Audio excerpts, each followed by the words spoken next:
हाँ हाँ हाँ, देसी कश्मीरी फ्रूट इसा ही आखने देसी कश्मीरी फ्रूट है वही मज़े ना यार।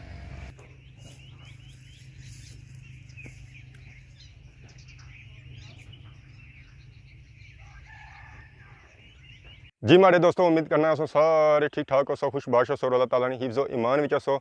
दोस्तों अज मैं मौजूद हाँ गाँव विच, और तुसां गाँव ने अगर बाज़ारां विच अच्छो तुसें खाने सा कुछ ना लब्भै तो तुसां फिर अग्गै साढ़े गाँव ने जेह्ड़े देहात ते आड़ियां बाड़ियां उन्हां विच लगे जाओ तो तुसां गी कोई ना कोई एक ऐसा बागै विच जेह्ड़ा ना फल ना पौधा ऐसा जरूर लभसी है जिसी तुसां खाई तां अपने पेट दी भूख जेह्ड़ी ऐ ओह् मिटाई सकने हो, जिस विच आई जाना है अंजीर, अंब, गरंडे तो एक और फल है और तुसें अज उस विजिट करासां तुसें ओह् नाल दस्सां।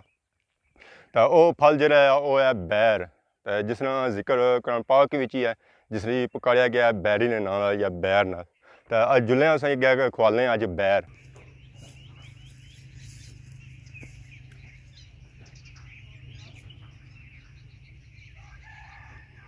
जी मारे दोस्तों, इस वेले अस जंडी को लाई गए हैं जिस नाल बैर वैरा लगे हुए। इस वेले जरा बैर पक्के हुए फुल, इस वेले मौसम है बैर खाने ना। तो जिधर भी तुम इधर गाँव अच्छो तो देहातों अच्छो तो जिधर भी तुम नज़र मारसो कि जंडा ने बाग नज़र इस जिधर जिधर भी जासो जन्ना ही जन्ना। इस वेले जी जन्ना जड़ियाँ तक्को ना तुम अगर तो सूइयां हुई जिस नहीं लाल हुई होनियां बंदे ही खाओ कोई रोटी या और कोई चीज़ जरा फल शल खाओ ताकतवर वाले तो बंदा सूहा सूहा हो जाए, जिस लाली चलनी है खुखों पर। इस तरह इस वेले जन्ना जी है ना लाली चढ़ी हुई है। इस वेले तकरीबन एंड ही सीजन ही ना बैरां ना तो सही खुआलने बैर। इस वेले ये अगर कैमरा मैन साने कोल अच्छी दसी सकन तो ये इस वेले जो बैर है ये फुल तैयार नहीं होया हुआ, एक साइड से कच्चा है तो एक पक्का है। ये बैर जरा इस वेले तैयार है तो तुम सिर तक्की सकने हो। मैं तुसें खाई तो दसना है तो इसका स्वाद क्या जेहा बैर बूही लजीज है तो नाल भी खट्टा भी है। तो इस तो बाकी अस नाल और खोड़े जाने इस इस वेले जो ना कंडे भी लगे हुए। ये कंडे इस वजह से होने कि जो बरोटियां तो बरोटे जोड़े ना इतना ची मूँह ना मारी सकन।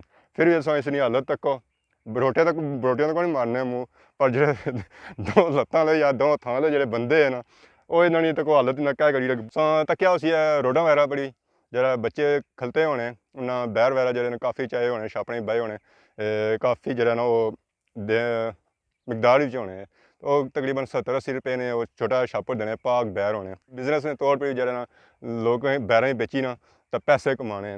तो इस वे मैं उन्होंने बैर खासा बैर बड़े पसंद आए।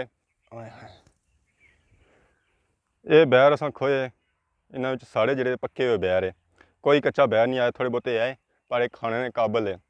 इन्हें बैर ही खाओ तो इन्होंने चो निकलनी है रीक, इसी आने रीक उन्होंने जो अगर चुट्टो होना तो अंदरों निकलियाँ चीचां वो खाओ ना वो बढ़िया होनी गर्म, क्योंकि सर्दियों का मौसम है इस वेले वो चीचां जी खाई रोना तो तुसां जी तकरीबन सर्दी खत्म हो जानी है।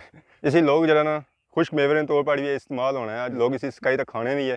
तो इस अलावा इसने जी पंजीरी से पता है सर्दियाँ काफ़ी चलनी है, उसी खुश्क मेवे पेने हैं तो लोग उसी खाने ताकि जी सर्दी जी है ना वो खत्म हो सके, अंदू जी ठंडक वगैरह जी ना खत्म हो सके, अपने आप की ज़्यादा से ज़्यादा गर्म रखी सके बंदा। बुझे ऐसी है कि खाधी तो नहीं है पंजीरी इन्ना बैरां नहीं बुझे है कि इन्ना बैरां वगैरह जी वो पंजीरी बननी है।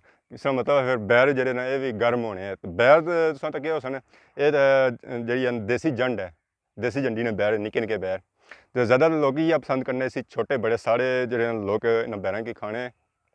इस तो बाद जी एक और होनी है पैंदी जंड, एक और मोटिया बैरों जंड होनी है वो इस वे तैयार नहीं है। वो जी जंडां तैयार होनिया वो होनिया तीसरे महीने जिस कणक पकनिया ना उस वे वो तैयार होनी है। हर जंडी ने अपना अपना जायका होना, वो जो दूए होने ना बैर उसी आने सेब बैर।